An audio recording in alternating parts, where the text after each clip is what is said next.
last year. That includes 292 authorized positions, which is a net increase of 4. You can see those 4 down below. It's a transportation design manager transferring over from city planning, 2 drivers, and a construction inspector. And then, let me pull up my sheet here.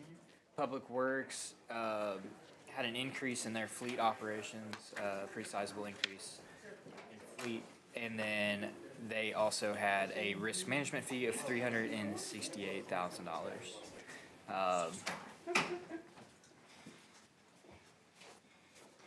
Continue. Any questions? High level, that's what it is. Any specific questions? Yeah, any questions about Public Works?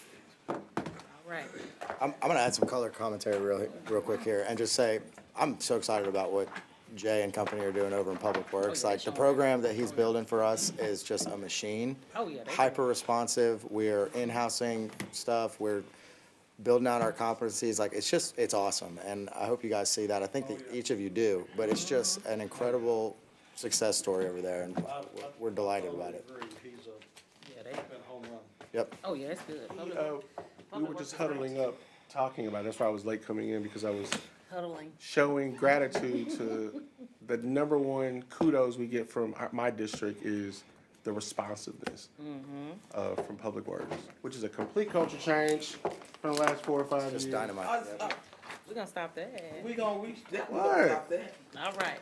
So, For sure. yeah, so, but we appreciate the work that Jay is doing and, the the Public Works, PNN. but Public Works has always been a hard working department. So we appreciate their work always and all the work they've always done. Councilwoman Noel. It's not a question, I just, have an additional request for Public Works. Yes. A pothole was filled in front of 2003 Ivy Street on Monday. So if they could come back and fill it all the way, because there's a whole little section that was not filled, I would greatly appreciate that, because my neighbors, oh, they did part of it, but look at this part right here. And I thought, okay, We'll drop the neighborhood and get everybody. okay, thank you, I appreciate it. All right. That's it. Any other questions for Public Works? All right, thank you so much. Thank you, Jay and team. We appreciate you all.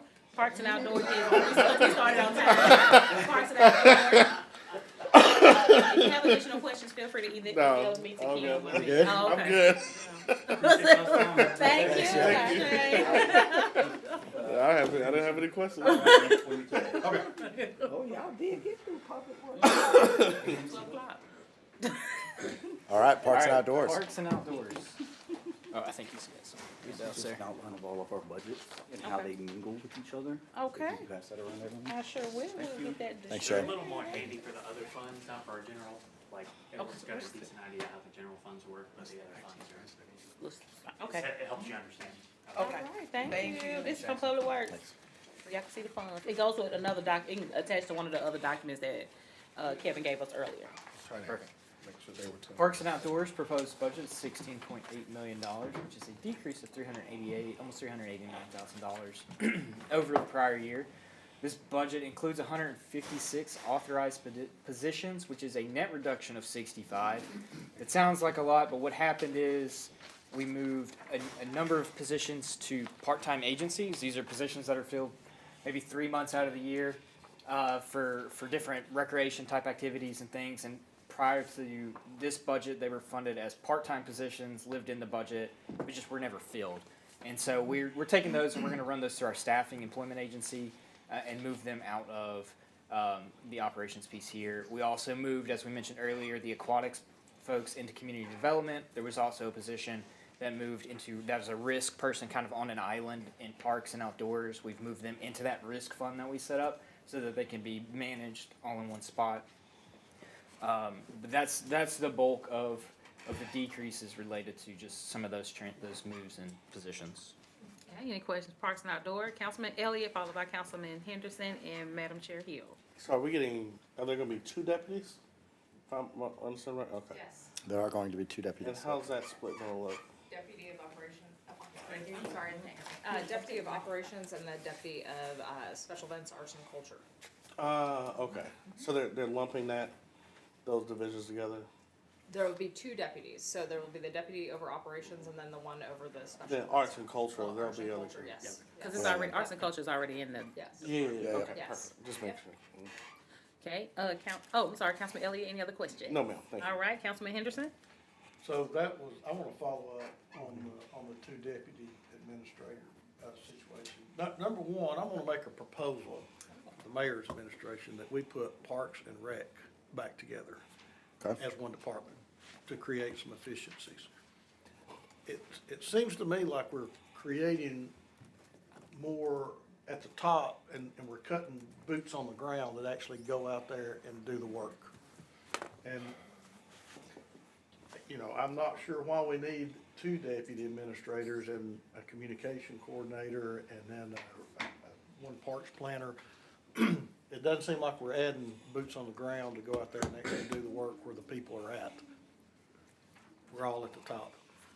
And I feel like bringing departments together might help us create some efficiencies in having to have so many deputy administrators. No offense, Mr. Ledford. In this structure that we have. I mean, you know, I would question, do we really need all these deputy administrators that we have across the board? I'm just saying, we just need to take a hard look at what we've got at the top when we're taking boots off the ground at the bottom. Thank you for that, Councilman. I think that there's an appetite, the administration, to take a look at that. We're looking at, to your point, you know, as we move the aquatics functionality out and over to ComDev, I think that we're looking at additional opportunities to kind of merge and find some efficiency. So we look forward to talking with you about that Okay. moving forward. Yes, sir. All right, I have Councilman Henderson, is all your questions for now? Okay. We got Madam Vice Chair Hill, followed by Councilwoman Knoll. Oh, okay. So, I'm thinking about maintenance and in the services line item, we've got on 253 and 254, we've got things broken out into smaller buckets, which we've got $4,500 for tree maintenance and planting. Combination of electrical, painting, plumbing. Maintenance services, $10,000. I know we've got a capital item for maintenance. But I'd like to better understand how much of the parks and outdoors budget is really centered around maintaining and caring for the parks that we have. Knowing that we have a backlog of maintenance work that needs to be done to take good care of what we have, as we also, with the mayor's guidance, are encouraged to think about adding new facilities and new parks. Yep. So, thank you, Chairwoman. I think that, you know, categorically, you've got kind of capital projects, which I think sometimes they can be net new, but then also there's a deterioration of a structure or something that needs to be replaced or repaired is more around the capital allocation, whereas this is operational maintenance, right? So this is cutting the grass, this is trimming the trees, making sure that things look right, relative to what they are, not changing what they are. As a percentage, I don't have that off the top of my head, but I'd be interested to know the same, unless somebody, do you guys know kind of off the top of your head what percentage roughly would go towards just maintenance, maintaining the park? Yeah, yeah. And I would imagine that there's gonna be some sort of operational, like, staffing overlap in terms of the work that the staff is doing, so it wouldn't be necessarily, in some cases, it's not gonna be line itemed out, those activities that are maintenance-oriented activities. Anyway, point is, let's make sure that we do that follow-up, because that's, The other Notable. question I would have is around security services. We've had really a lack of fidelity, I suppose, in the quality of the security services in parks, and there's been conversation over the years about park rangers versus hired security guards. I know even our police chief is not always impressed with the quality of the contracted service that we have, so some additional information on that would be helpful, please. you got it. All right, so we have your questions down, Madam Chair. Did you have any additional questions? No, that's all, All thank you. right, thank you. Councilwoman Knoll, Madam Thank you. Vice Chairman Knoll. Thank you, Madam Chair. So to piggyback on Councilman Henderson's comment, you were saying combine parking outdoors with who was it, community development? Or Basically, community development. Development, Make it, okay.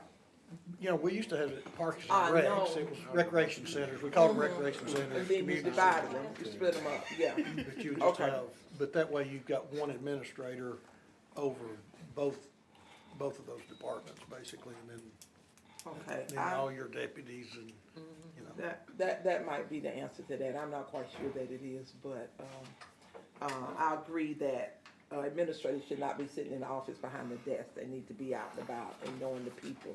That's the, title, community development. You need to know your community. You should not have 2 or 3 people in between you, doing whatever needs to be done. You shouldn't be sitting at a desk. I'm all about being out there with the people, so I understand.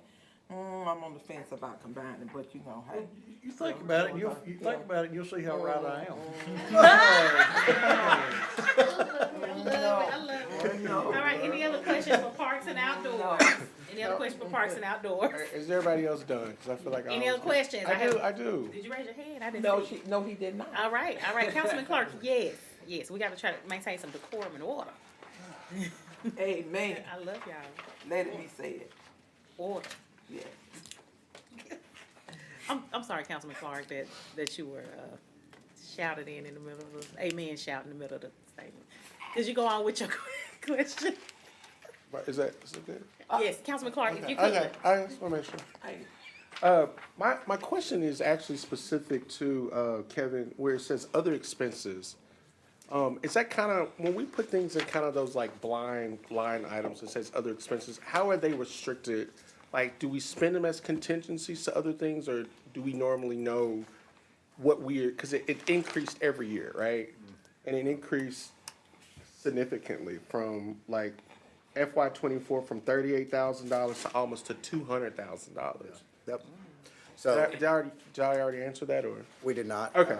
But I'll say before you jump in, agree with you. We want to make sure, again, that the budgets are clear. Sure. And that's an area, I think, of opportunity. Weston, you were going to say something? Yeah, 257, so a couple pages probably Oh, I'm past. so where you're sorry. at. So sorry.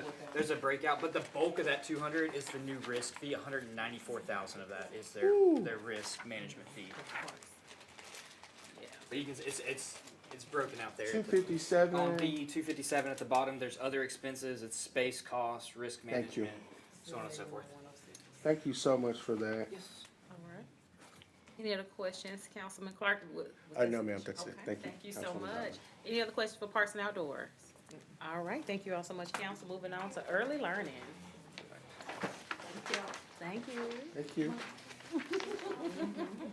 So early learning, we have a proposed budget of $3.3 million for early learning, which is an increase of $60,000.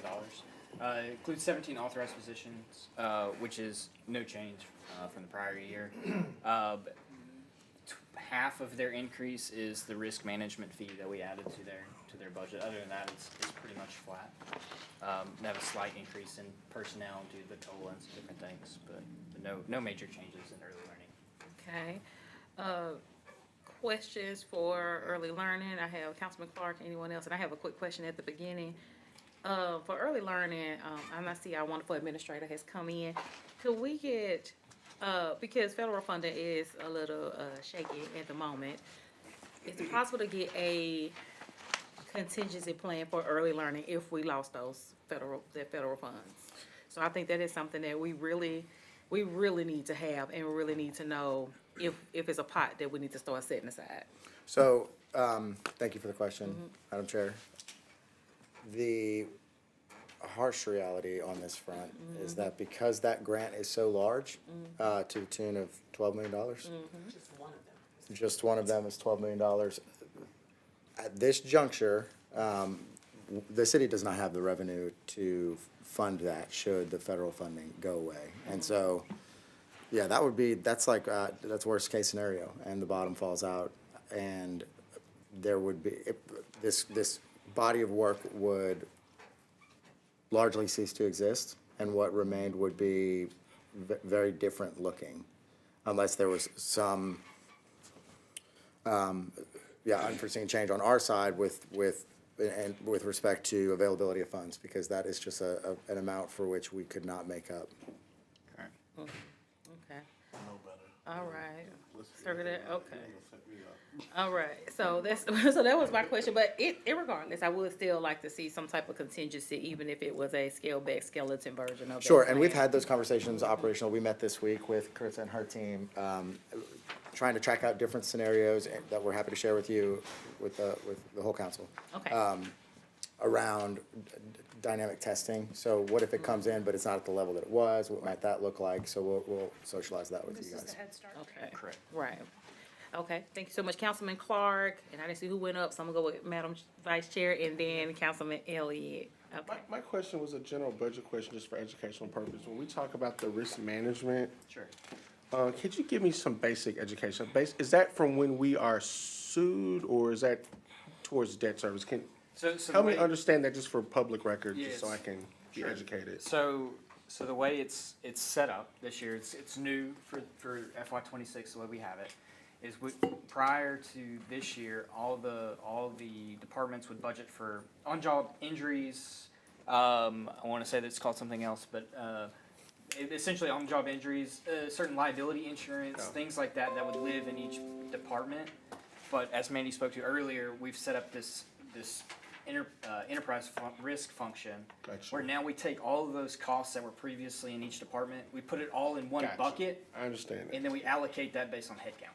Gotcha.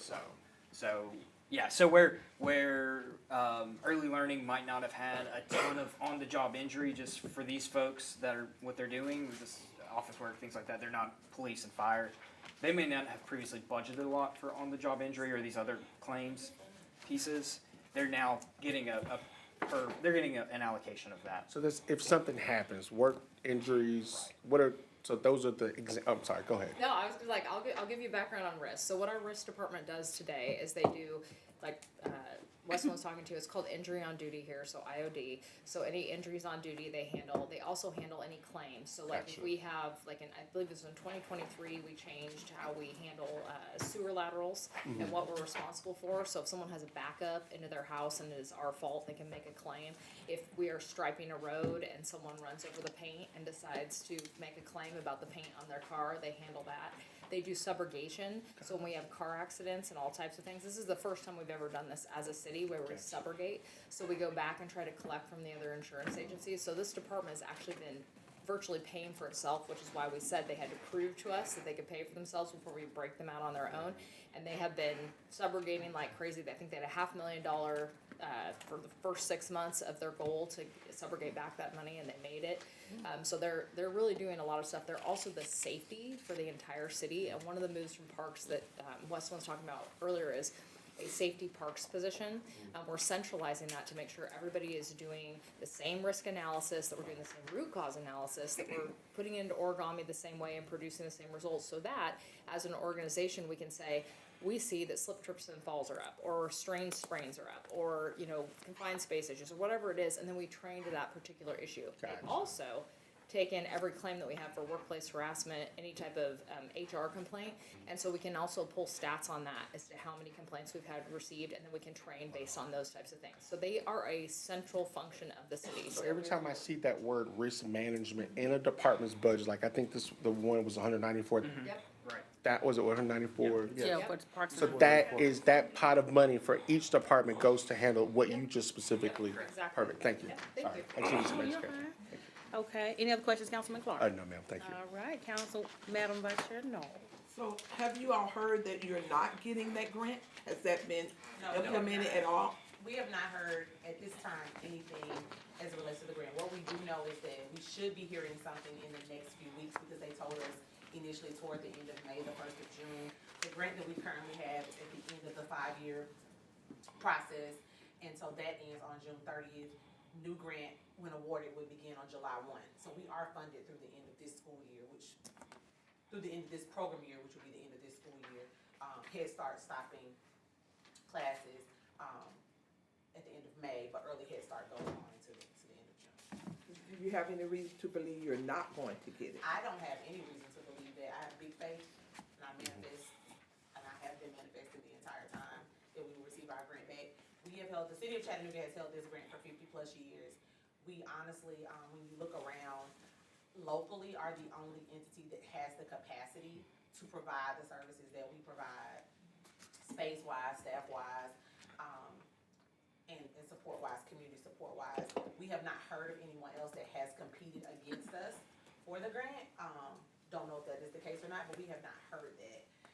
What I do know is that I said factual, is that any other entity that may be able to do that, i.e. Hamilton County Schools or another partner that we already partner with, they actually issue letters of support for our grant, which would, to me, inclinate that they're not attempting to compete against us because they issue letters of support. We had a letter of support from both Dr. Justin Robertson at Hamilton County Schools and County Mayor Weston Wong in support of our program, because we work, the grant actually supports, we are the grantee as the city of Chattanooga, but it actually supports the city of Chattanooga and Hamilton County.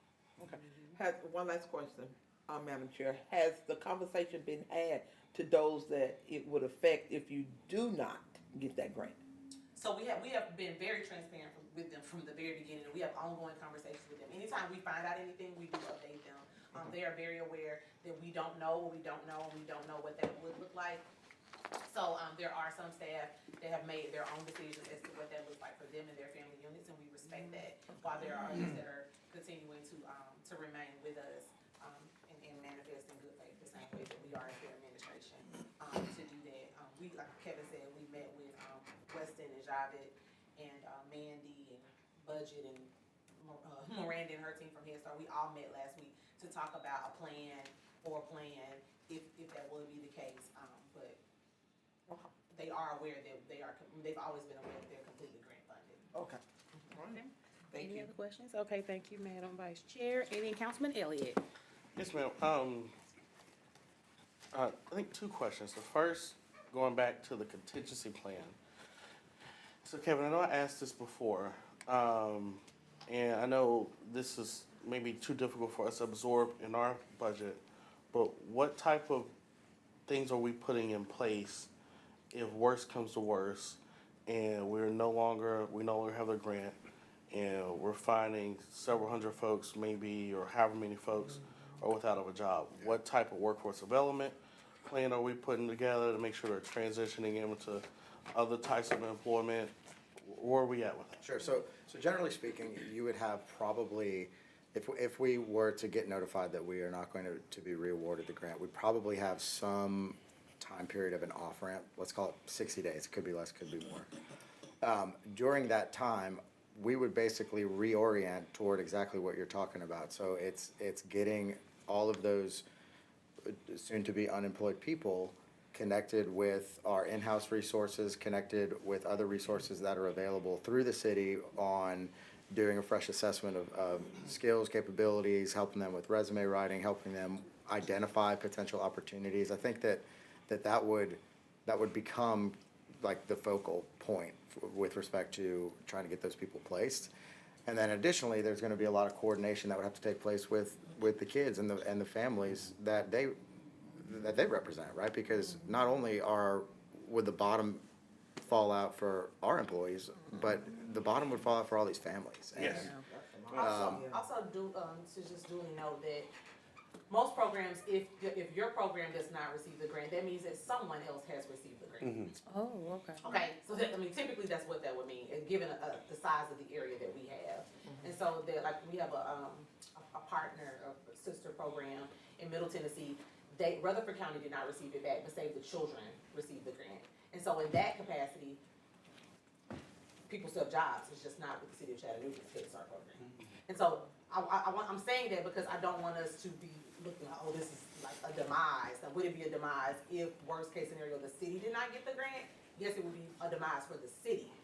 But I think there's opportunity for the employees and the children or scholars, because most cases where the grants have not been issued back to that current company, they've either been taken over through a program called CDI, or they have been taken over by another grantee that got the grant, that was awarded the grant. It's a competitive process, so if they had a more competitive grant, then they would be awarded, and the jobs, they will still need teachers, they will still need teachers assistants, they will still need a director, they will still need, it just would not be funded as the grant, as the city of Chattanooga being the grantee. So that's like terrible that's- situation, that's but terrible not situation. apocalyptic, right? Apocalyptic is like, there's no head start, There's no right? head Which is, start. to her point, unprecedented, and we have no rational reason to think that that would be the case. But in the event that it was, We're not living in rational times. to the extent that it was, we would, we would have to figure out how to help coordinate with those families and those kids, and then we would do what I talked about with And we have respect to opportunities for that, through Seats for Success, so we have providers that we work with that are local, right? Okay. And part of the retention of the seats is workforce development and recruiting high-quality teachers. So there's opportunity to have conversations at that aspect. There's opportunity to have conversations with the school systems. There's opportunities to have conversations with some of our staff, they just love children, so they work there, but they have business degrees, and they have nursing degrees, and they have other things. So there's opportunities to look at, what do you have, what can we support you with? Maybe you want to come work at Public Works, but you wanna use the city's, educational program and go back and get another degree. Like, what does that look like? There's a lot, y'all know I'm education-based, so there's tons of resources to figure out how to make sure these people have what they need to move forward and be productive in our community. So I just want to say, as an organization, as far as workforce development, in these situations, we're very excited because we just brought on Andrew Hudson, and we have Shrita Allen working with micro-credentialing, which is another aspect that we can offer people. So that workforce development of getting those micro-credentials to work into a job that's a good paying job here locally, and so we will also provide those resources. We have a cohort that meets once a month, and we talk about all the economic and workforce development that we're doing both externally and internally. So that's something else that, as we look at, when people get displaced, that's a great way for us to help them find a new place and new home. Okay, and I appreciate all you guys in that terrible scenario. Feel like we're covered. Apocalyptic scenario is what concerns me the most. Yeah. And I just don't want us to be caught on our heels. And then people suffer on that. And last question, Madam Chair, and I promise I'm done. How often do we have to reapply for this grant? 5 years. So we have 3 grants. We have the CH grant, which is the main Head Start grant, it's a Okay. 5-year grant. Then we have an HP expansion grant. That's a 5-year grant. And then we have our CACFP grant, which is the grant that provides the food and nutrition to the program. So they're different grants. But they're, the 5-year grant, so like when we're re-awarded in July, that'll go for 5 years. Every year you have to update, of course, you have to send updates on what the program is, provide outcomes. They just send the money back. But, I mean, they renew the money, but it's a 5-year grant, period. So we're just in a regular grant cycle. Grant cycle. Okay, perfect. This is the 5th year. And just as a note, since we were on that, someone very kind out of the administration sent me a note that said Head Start, it's just an article in AP News that Head Start survives administration's budget proposal. So it looks like it's gonna be in there, so just wanted to make sure we shared that, so thank you. Thank you, Ellis, if you They listening. made it to the budget. Good God. So we did, yeah. So, why you didn't start with that? I should have. Somebody should have started. We wanna say the whole thing. I didn't say it. You know, like that, this is general fund, like it's not. Sure, Head that's not Start, that so right. That's the thing with our division, so in Head Start, we have 4 divisions. The rest of the And then, so, department. early learning, the Office of Early Learning, the Office of Community Support and Administration are in the general fund. Foster grandparent, the Office of AmeriCorps Senior Foster Grandparent is a federal grant program too, and they just resubmitted their grant, but it's not a competitive process. And then Head Start is a federal grant. So we have a blended, funding stream in early learning. Okay. All right, any other questions for early learning? All right, thank you so much, Krista. Thanks, Chris. All right, moving on to city planning. City planning's proposed budget, $620,000, a decrease of $373,000 over the prior year. We've talked about most of this. They had it's 5 authorized positions, which is a decrease of 3. 2 of those are coming to us in finance as capital folks, and transferred to Public Works. And so that is the bulk of their decrease there. All right, any questions for city planning? Councilman Elliott. Can you guys explain the functions of city planning? I know what RPA does. Yeah. I don't know what city planning does. Yeah, so there's a lot of crossover there, right, in terms of like the project work, but then also internally, there's engineering functions related to city-specific projects that are underway and in the pipeline, and so it is, yeah, I mean, it's a slate of services, technical stuff, engineering stuff. Up until this point, there was a financial kind of forecasting for budgeting, but now we're moving that into finance. So it's activities related to carrying out capital projects as they relate to the broader, so think of it more like this might be more helpful. It's actually more oriented around planning for things that we are about to implement versus planning for things that RPA does, which are things that could be, should the administration decide. And I think the reason I ask, because I see the staffs, it's not that large. And I wonder, like, is this an opportunity to shrink some of our bureaucracy and absorb this somewhere else? Like, does it present cost savings as well? Just those are thoughts that come to my head that I lay at y'all feet. Y'all can take or leave it. Yeah, It ain't that big of a deal, but some just initial thoughts. I would say that I think that it's important that we do have in-house expertise along these lines, because there are questions that, you know, if we kick things all the way out to a quasi-agency or some other third party, you lose some of that responsiveness that plays a role in terms of what Public Works can then go out and execute. And to refine what I'm saying, I agree wholeheartedly. We should keep those expertise, but do we need a whole department? That's what you're saying. Yeah. Okay. All right, Councilman Elliott, any other questions? No, ma'am. Okay, any other questions for city planning? All right, looks good.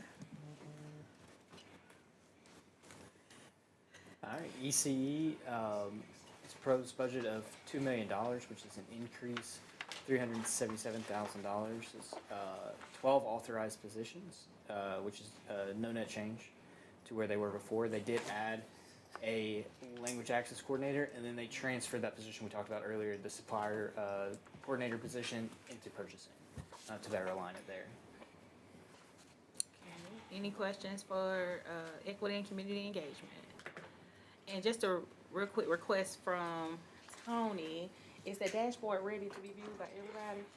The supplier dashboard? I think they want to run it by you first before we launch it for everyone.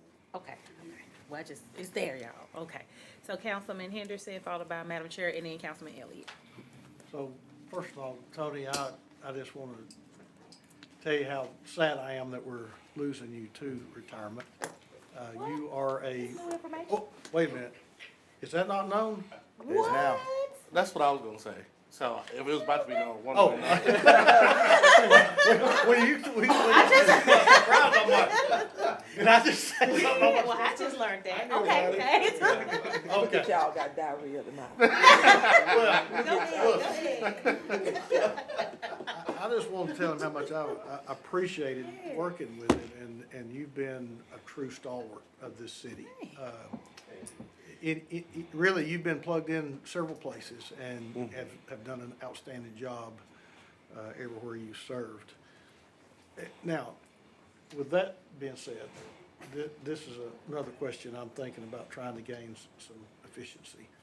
With Tony retiring on us, would this be an opportunity to fold equity and community engagement into perhaps another department where we could gain some efficiency at the top and still do the work that they were doing? Absolutely, and Mayor Kelly is very interested in this idea. Councilman Clark is very interested. He had some ideas that he shared with the administration that we're looking at. And what we are at a high level talking about is reorienting around this idea of access and opportunity, and then finding a way to combine what are currently two kind of siloed functionalities into one, which would be an efficiency play. So absolutely interested in it.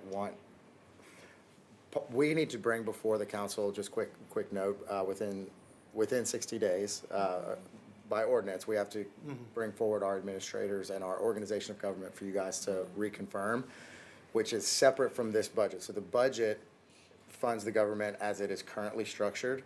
And then when we come and do that, we intend to propose some of these changes in partnership with you guys. I had to just dropping it on you, right? We're gonna talk through it with you guys. But it would be a budget neutral kind of reorganization around some of these efficiencies that you've talked about. When you say, well, I mean, to me, you're not gaining much efficiency if it's budget neutral. I mean, I'm Well, looking for savings, but there would not be an incremental cost. It would realize some savings, yes. yes, that's what I'm That's what I'm looking for. That's right. I mean, most of the time you equate efficiency with some savings. Yes, sir. Would be my hope. Generally speaking, you're Yeah. correct, yeah. Okay. Right. Did it, Councilman That's it. Anderson? Okay, Madam Chair, you. Thank you. So I had some questions about the Builder's Blueprint program. And this speaks to some of what we've been talking about what are we good at, what department is good at something. The Builder's Blueprint program sounds interesting, but I don't understand why it's not living in our economic development job training budget. And with the staff that does that, and I sometimes wonder, would our job training be better done by an outside source like a Chattanooga State that does job training? But that's a bigger question for another time. So I'd like to understand how many folks, what the total budget is for the Builder's Blueprint cohort and how many people are gonna be trained by it and at what point will that cohort be complete? Okay, sure. Do you have those fast stats at the ready? If not, it's okay. The total budget that we're looking at there has not been finalized. We're in the process of finalizing that budget amount now. So you're asking for $320,000 additional. That was based off of the pilot and some of the added value that we were bringing to the table for the second cohort. We're looking at where we had the pilot was only for 5 individuals. We're looking to go through this next cohort 15. And a lot of lessons learned from that pilot allowed us to see that there were other components that we needed to add to that training process, which is going to extend it from where the pilot was only 6 weeks. Okay. And this is we're looking to launch this in September, and it will go through the second week of January. So it's going from a 6-week program to about approximately 14, 15 weeks, taking into consideration the holidays that will fall into that time period as well. Okay, so you're asking for an additional $320,000 on top of an amount that you don't know how much it is. Can you give me, okay, let's find out what that is. And I'll just make the point that right now, if a total cost of $320,000 for 15 individuals for 15 weeks is $21,333 a person. We're finalizing those totals because some of the items that were there, the cost had increased. And then there are some areas that we think we may be able to absorb where we can then balance some of that out. And we may find ourselves saving some dollars. We're looking to also look at collaboration with a couple other partners that may be able to bring some value and some cost savings there.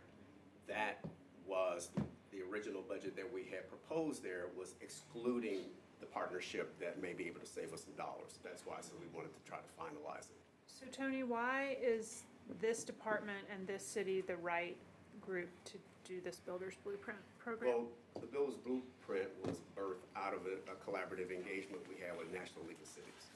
And through our department, we were the lead area that worked on the project, collaborating with other departments, especially with economic development. We were collaborating with entrepreneurship and workforce development. And that collaboration, we just had it housed within equity and community engagement because of that work we were doing with National League of Cities. And as we move forward and the success that we had from it, the management component of that, we just had it still reside in equity and community engagement.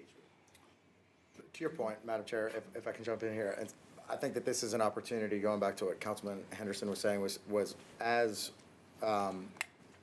we look at kind of the next iteration of how to most effectively do this, one thing that Mayor Kelly says all the time is that the work of ECE functionally should be unpacking through economic and workforce development. And so how does that reflect in how we're organized to carry out the work? And I do think that this is something that's worth taking a fresh look at and seeing how might we better do it. In addition to the follow-ups that he'll provide, that will be part of the conversation that we're gonna have with you guys about potentially rearranging the pieces here more broadly. It's interesting to think about $320,000 plus to serve 15 people, Sounds like a lot. as we look at agencies and say, are they really doing what we say they do when we're paying potentially a small portion of that cost? We got some interesting things happening. Yep, we That will. because we got a cool grant, you know, or we were National League of Cities or whatever. Yeah, we're gonna dig into that, Okay. that justification and get that to you, for Thank sure. you. Right. Councilman Elliott, followed by Madam Vice Chair Noel. I didn't have much. Councilman Henderson kind of took what I was gonna say. I was gonna thank you for everything. Tony and Maura Sullivan, who used to work here, she was my first boss. Both of you guys were my first bosses, so you're gonna be missed, and thank you for everything. Okay, thank you so much, Councilman Elliott. Madam Vice Chair. Salmon, stand up so I can see your face. So, this is not a course, it's just actually coming, you know, I owe you a return phone call so we can finish our conversation. And I do expect for you to complete the task that was set forth, okay? So Absolutely. we're gonna have that conversation, okay? Looking forward to it. Thank you, I appreciate it. You're not gonna get out, you're not gonna be able to leave before you do it. I want you, okay, so don't think you're gonna get away. Okay? Anybody else? Thank you for that cryptic message. Yes, Madam Vice Chair, we appreciate that. Tony, do you mind sharing when your last day? It'd be June 26th. Okay, we got time. Okay. Oh. 26, okay. Free All laughs. right. All right, so any other questions for equity and community engagement? And just as a note, I think per our charter, we have to have a chief equity officer, just the same way we have. So just so you're aware, like, it's just because the department may slide into another department, doesn't mean that we're not gonna have a chief equity officer, because it is a part of our charter. So just That has been typically a city attorney. Has been. has been typically, yeah. And so that is that. On to economic development. Thank you, Tony.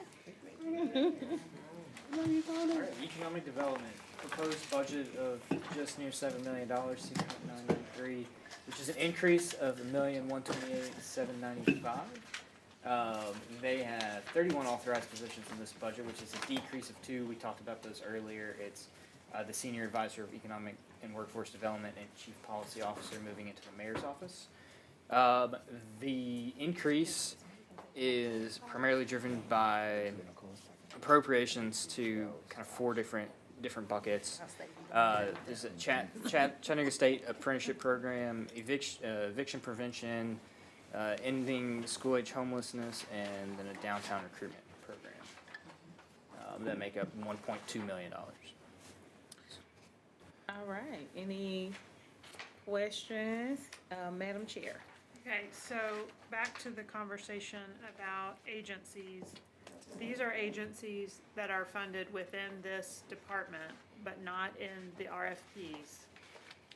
You're talking about the incremental ones that he just enumerated? Chat State Apprenticeship, Eviction Prevention Program, School-Age Homelessness, Yep, River City, Major Downtown Retail Recruiting. So these are third-party organizations that are within our general fund budget.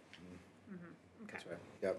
And these are, maybe not the Chat State one, I think that one was a little bit more programmatic, but with regard to the other ones, these are mayoral initiatives and funding for priorities that, but for example, with the pilot, with the school system around ending childhood homelessness. So that was conversation that he had, and then we figure out, okay, well, where can we slot that in? Where does it make sense to provide that funding? And that's why you see him outlined there. And then the same thing with the downtown revitalization play. That's something that he is very focused on in this year and wants to see some movement there. And so that one makes sense for economic development as well. But your point is well taken. So when you create the list of all of the nonprofits that receive support from the city, would it not make sense for every agency that receives support from the city, regardless of which bucket it lives in? Yes, it to would be make on sense. that list Absolutely. And then what the amount is, line itemed, with the because, function that they do? how, right? So is this an RFP or what is this? And then what is it? Right, Yeah, for sure. yeah, like, I think the Chattanooga State Apprenticeship Readiness Program is interesting, and we look in the Public Works budget where we're developing apprenticeships. Is Chattanooga State working with them on that? Are they working in their own silo? Yep. Good point. All right. Madam Chair, any other questions?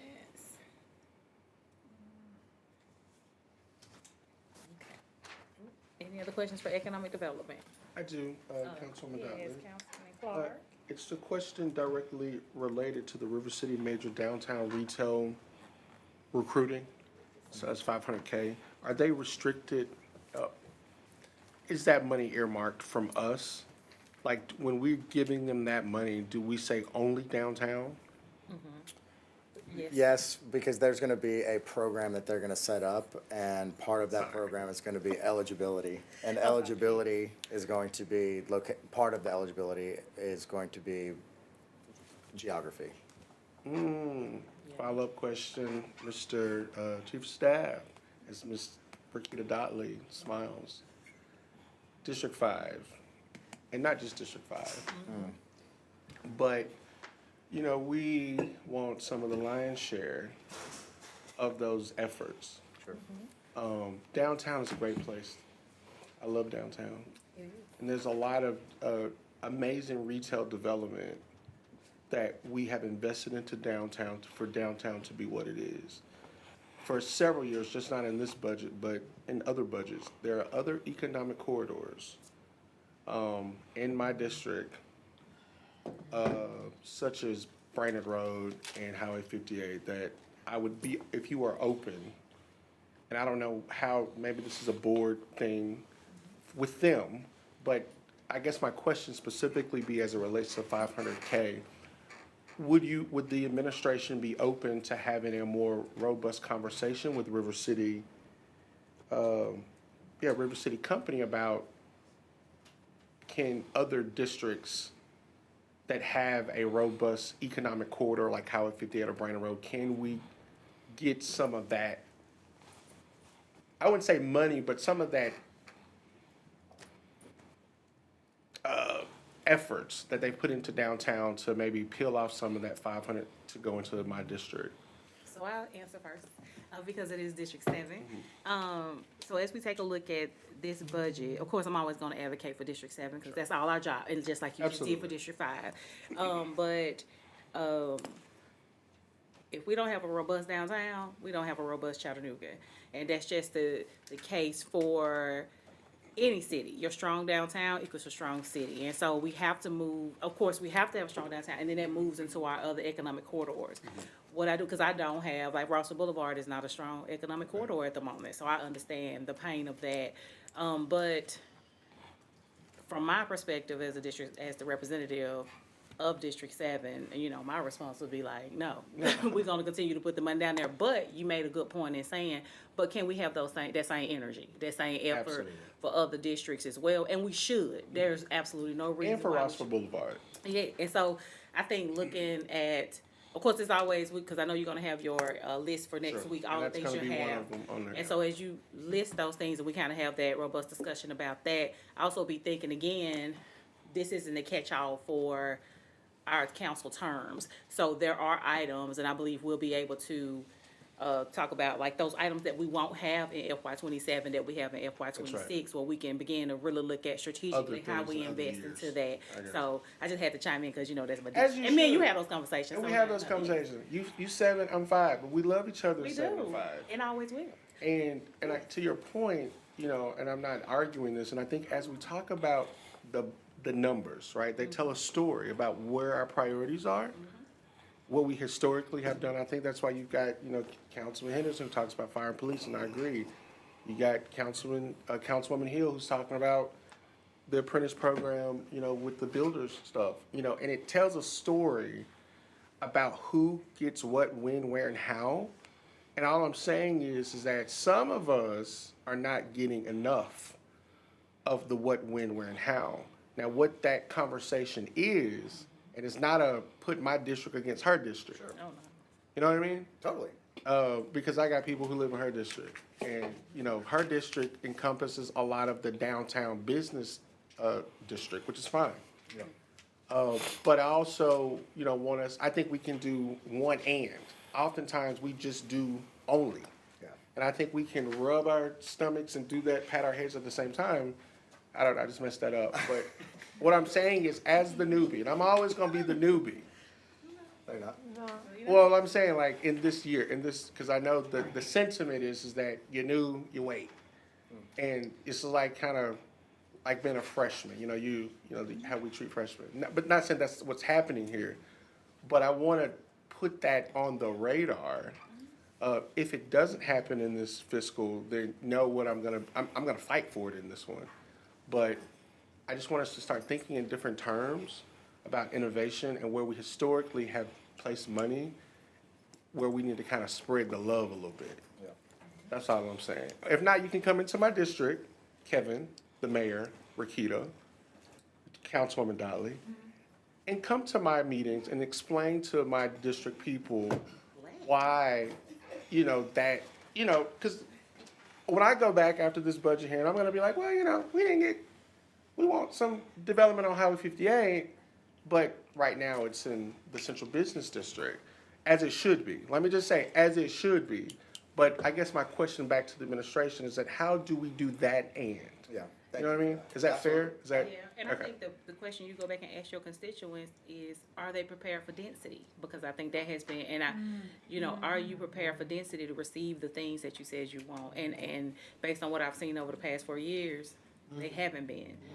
We've seen some, well, that's either way, we can have another conversation. Well, about that. let me just, But that's just- for the record, Highway 58 is I know they want they. underdeveloped and they have plenty of density. Now, if you move into other areas of my district, I think there's some questions about density, but again, please come into my district. I would love to take you guys along Highway 58 where there's traffic abound. And because we have the density there. So specifically as it relates to Highway 58, I would love to approach River City about how we could literally talk about the rest of the city, because they're not river downtown, they're River City. And so if there is an opportunity for us. It's specific I know, downtown. but I understand, but they are using city dollars. Yeah, let me. Okay, that's what I'm referring to. I know their allocation is for downtown, but they're not just getting revenue from downtown residents or downtown. Do you get what I'm going with that? Yes, So and I know then- what y'all are saying, And in the but same way, the money that they're bringing in downtown is then impacting everybody's district. So for the $500,000 we get, you know, for every dollar you get downtown, you're gonna get a return of $1.20, sometimes $1.50 on that. Whereas in other spaces, you don't necessarily get that, but we need that That's right. return, because that return then goes out to that's right. all of our corridors, or, you know, because all of us have those Corridor. corridors. Those Yeah, and this spaces. is not to be contentions. It's, you know, I have an It's a agenda. conversation, and it's. And I what have we- an agenda. And you're You know, responsible and to that your agenda is position. to ask that question. Sure. And not knowing that we can't get everything we ask for, but I have to be on record for asking. Sure. And I know your heart is in the place, and I know the mayor talks about one Chattanooga. One Chattanooga in itself is equity, and making sure that everybody feels the love coming from certain pots of this money. That's all I'm saying. So, anyway, Councilman Clark. that's it for me. Couple I know things. Ricky don't wanna, Yeah. but that's really it for me. Couple things in response, if I may. One, duly noted. I hear what you're saying, and I want to reaffirm what the mayor said to you. We are supportive of what And you you want to are. do. Yeah. And these are not zero-sum efforts. It is not as though because this initiative exists in one place, there can be no other initiative in Right. another place. Correct. Thirdly, though, I think it's important, going back to Chairwoman Hill's earlier commentary, and we've talked about it throughout this education session so far, we got to make sure that we have the right alignment between what we're trying to do and who is doing it, be it the city or some organization. I agree. And I think that in the case of River City, they do have A footprint. a geographic area of focus that is very clearly enumerated in their founding documents. And then the last thing I wanted to just mention here is that the funding mechanism for this particular effort, if I'm not mistaken, is coming out of is it economic development or is it hotel motel? But the point is, there are sideboards with respect to the source of funding that we also have to abide by, right? And often those are geographic too. But don't hear me saying no. Hear me saying, and yeah, I'm for not sure, hearing no. and let's figure out You how guys to have do it. never said no. When I brought this to y'all's attention, you guys were the first to say, yeah, we have an idea for that. So, but Yeah, but I don't that, want to belabor this, but I appreciate y'all's attention towards it, because I know y'all are talking about it. Maybe I need to create the Mountain City Company. We can talk about everything else outside of downtown. How about that? So, but just for Anyway. clarity for your question. Yes, ma'am. You would like, more information on, I guess more equitable ways to invest in retail investment in other economic corridors. That's right, Like and some I would strat- specifically say, can we ask, is it possible to ask them to explore outside of their footprint? For River City? It's just in their charter. Is that a no? Yeah, it's a no, cause it's in their charter, it's in their, that's what they were designed Gotcha. to do, if that makes sense. So that's a part of their bylaws, their charter. Gotcha. Now, you would think about, well, we can talk about Yeah, other ways. and I guess what I'm saying is that can they maybe partner and create another entity that, that can share some of that support somewhere else in helping us develop Rossville, Brainerd, Howard 58. So we can connect you. Yeah, but anyway, I know this is a more in-depth conversation, so But we can get talk about offline. that. Yes, okay, but I got you, but I got the Thank you, question ma'am. down for Yes, you. ma'am. Okay, Councilman Elliott?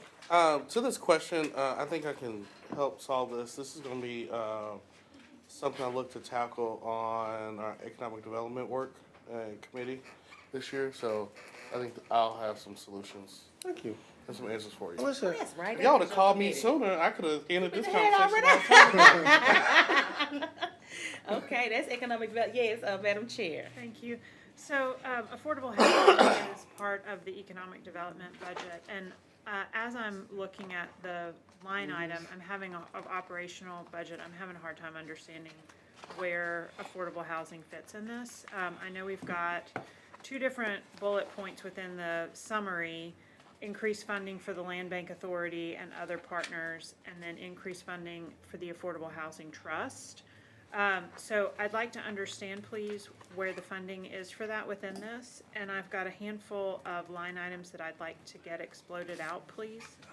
The consultant fees, 701-103, $185,000. Fiscal year 24 was $19,000.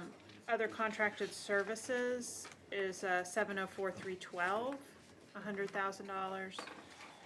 Contracted operations is 704-317, was $25,000 last year, is $1.25 million this year. Agency contracted services, 704-347 at $1.764 million. And program expense, 782-210, a $200,000 line item. If I could get those exploded, I would appreciate it. Thank you very much. So let me confirm your numbers. I'm gonna start with the first one. Okay. Okay, 701, that's okay, look, we both like, okay, wait. Okay, 701-103, Yes. 704-312, Yes. 704-317, Three, yep. okay, 704-347, and 782-210. Crushing it. And you want all budget justifications or just? Explode it out so I can see what's Okay. in that line item. I got it. Thank Okay. you. Okay, that's all right. That's, you got it. Like we both was like, well. Okay. Any other questions, Madam Chair? No, ma'am. All right. Any other questions for economic development? All right. Moving along. It is 101. Come on, Kevin. Let's go, let's keep rolling, let's go, 1 hour And left. welcome, Councilman Harvey. We love you. Glad you're here. Sorry I was late. And if you have any questions about anything we've covered before, feel free to email Kim Strong over here, myself, or Kevin, and we'll make sure we get you the answers. Okay, Okay. thank you. Okay. All right. Office of Constituent Services, if you'll remember, this was created when we did the budget amendment a few months ago. Previously, it was IDP and 311. So their budget this year, proposed budget, $1.8 million, a decrease of $170,000. It includes 23 authorized positions, which is an increase of 2. Those 2 positions are the Constituent Services Specialist, which transferred over from the mayor's office, and then a customer service representative within 311. That comes, is paid for through the wastewater, yes. Okay, Sorry. that's okay, that's all right. Councilman Elliott? Are we treating this as a department or an office? It's an office. Okay. Is it tucked in the mayor's office? Yeah. It is, yeah, and so 311 came over through the amendment under this umbrella, isn't that right? I believe it's a department. Oh, it is a Java department. can correct me if I'm wrong, but because when I talked about the letters, every department has Okay, I its don't own know what letter. letters It's got y'all its- sign to stuff. It's outside of, IDP was its own department, so this is essentially just a rebranding of IDP into So will Constituent they Services. have an administrator?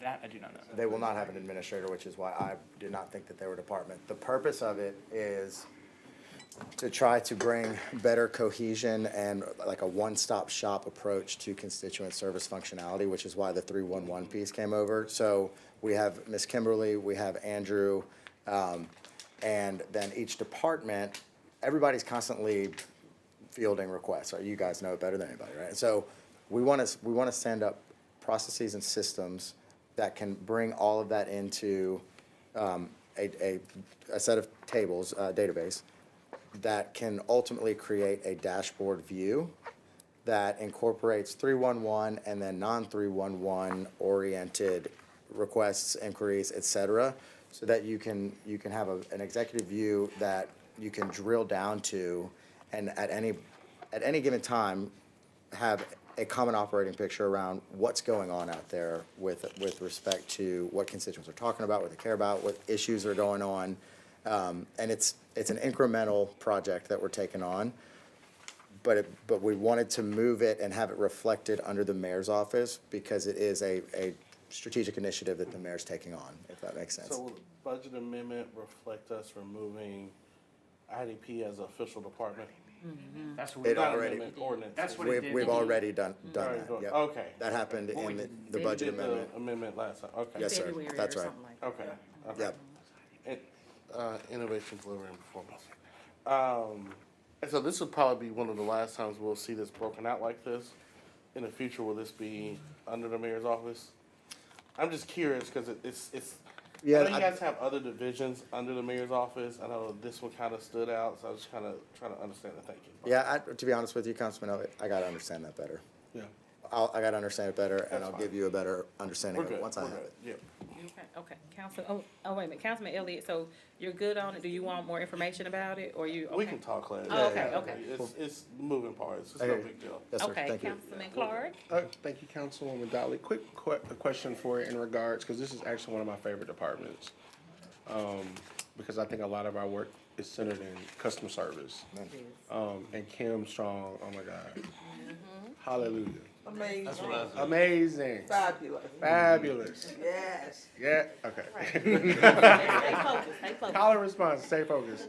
Are there plans, this is to Councilman Henderson's point, are there plans and opportunities to consolidate some of our neighborhood services work under this work in a way to streamline, and I think I did mention that in a proposal, and I know you guys are openly considering it, but would that be an opportunity for us to streamline and to save money by growing that department, but also being more efficient if we kind of brought some of the neighborhood services functions under the Office of Constituent Services? So I think that there are economies to be had there, Right. should we do that. We're certainly open to it. I don't know about the savings piece if we're just kind of transferring from one spot to another. Gotcha. Okay. And I don't want to undercut the great point that Councilman Henderson made earlier about efficiency is typically a savings is realized. So I don't want to oversell here. But I do think that that is a strong potential. The dialogue is ongoing about The it. dialogue is ongoing, and we're putting it through some, Yeah. devil's advocacy. Gotcha. See, like, well, why wouldn't we want to do that, right? And so those are part of the conversations that we're having. Understood, thank you. Okay, any other questions for Office of Constituent Services? All right, moving right along to other funds. We made it through operations. Right, yes, on to other funds. And just so you know, it is 1:07. Move to adjourn. What you got, What's the Kevin? cutoff point? 2 o'clock. What you got, Kevin? All right. So I want to remind everybody of the supplemental material that we provided, that cover, some of these, special revenue funds for your reading later, but Weston's gonna lead us through where they currently sit. Sure. So up to this point, we've been pretty much focused on general fund. The general fund is the chief operating fund for the city. But outside of that, we do have other funds that do serve a variety of purposes. As Kevin said, you guys have the sheet here that kind of outlines which each fund does and kind of how it's funded and things of that nature. The big thing as we go through this, and I'm not going to read all of these out to you, but I will point out a few of them that you may have questions on as I go through it. So, golf course, we have 2 golf courses, and that's what that is. It's the operations within those golf courses. Economic development is just that, economic development. Narcotics fund, you'll see here revenues of $275,000, expenditures of $500,000. The revenue in this fund is court-ordered revenue. It's seizures and things from drug cases that get sent to this fund. The revenues since COVID have been down a little bit because of just backlogs in the courts and different things, working through cases. And the thought on, and I think in the past, and I haven't been through this process before, but in the past they've had to come back. On the expenditure side, they'll probably spend less than the 500. Historically, they don't spend all of that, but they have in the past had to come back for a budget amendment because the expenses, they're still doing the operations, they're still doing the work.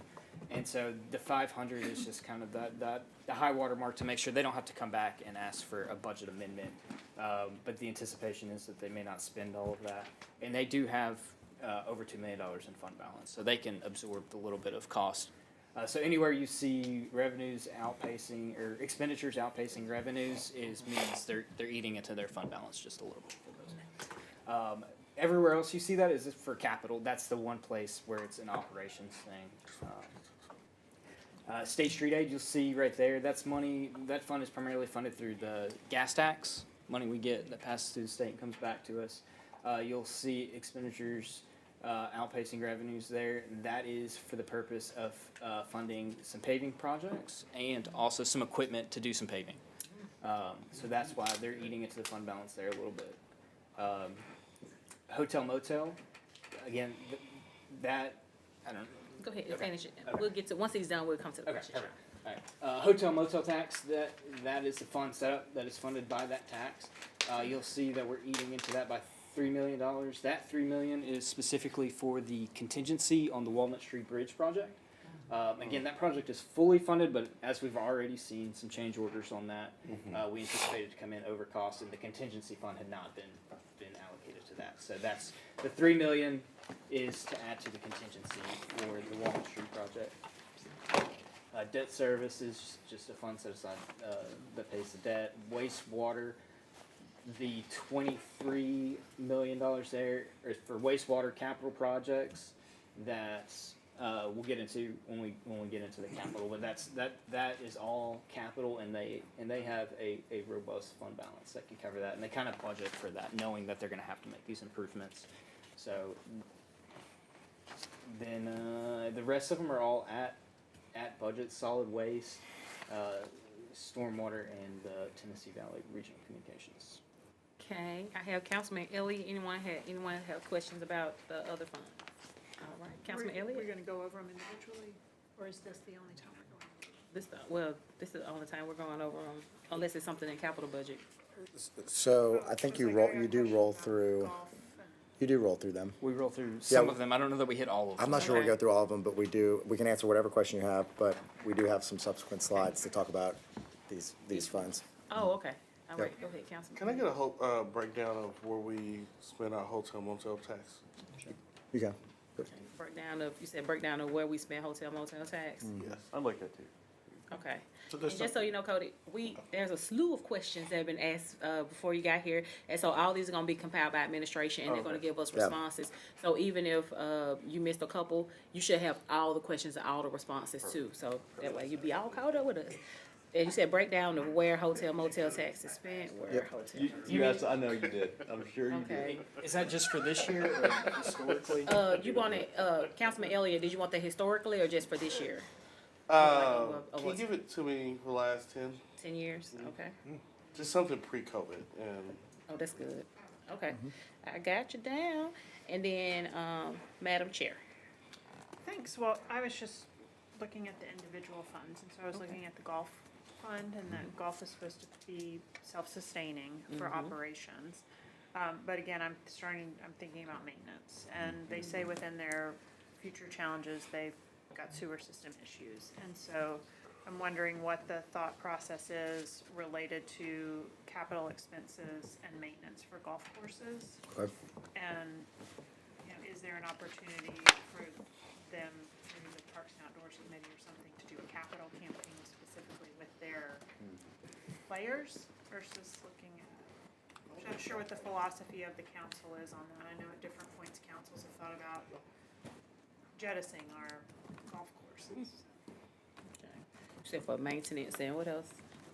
Maintenance and capital planning. Capital planning, for okay. For the golf courses. Okay. How long have we owned and operated those golf courses? That's a good question. I got you. I'm not sure. Add it down. That's a great question. Well, I will tell you, Councilman Harvey, one is in my district, off Northmore Road. Oh, We come and get some rounds in. there you go. So you said how long we've owned and operated the golf courses? Yeah. Okay. And I hear you, Councilman Clark. Our golf courses are amazing. I know.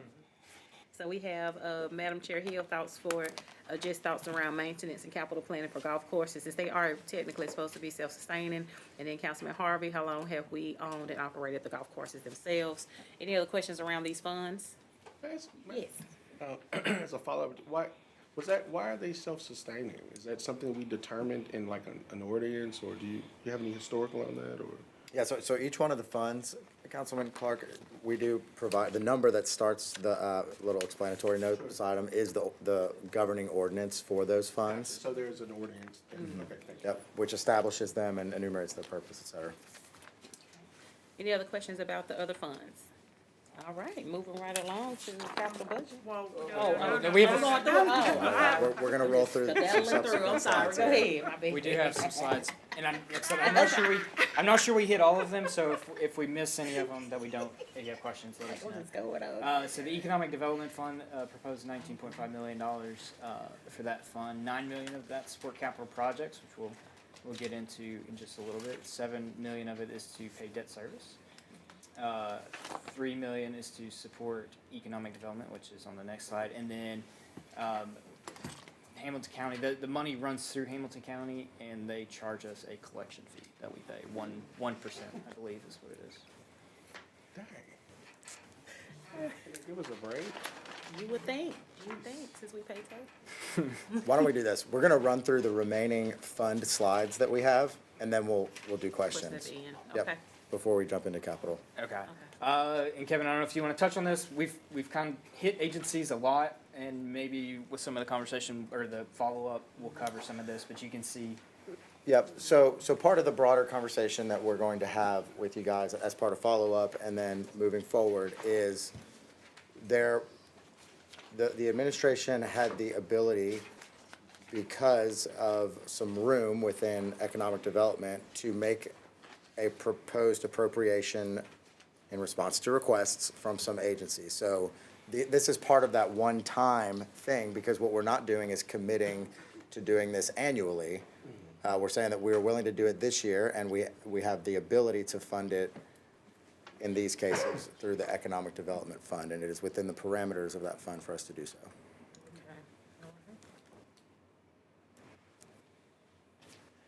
The hotel motel fund, again, this is funded with the hotel motel tax, proposed budget of $13.2 million.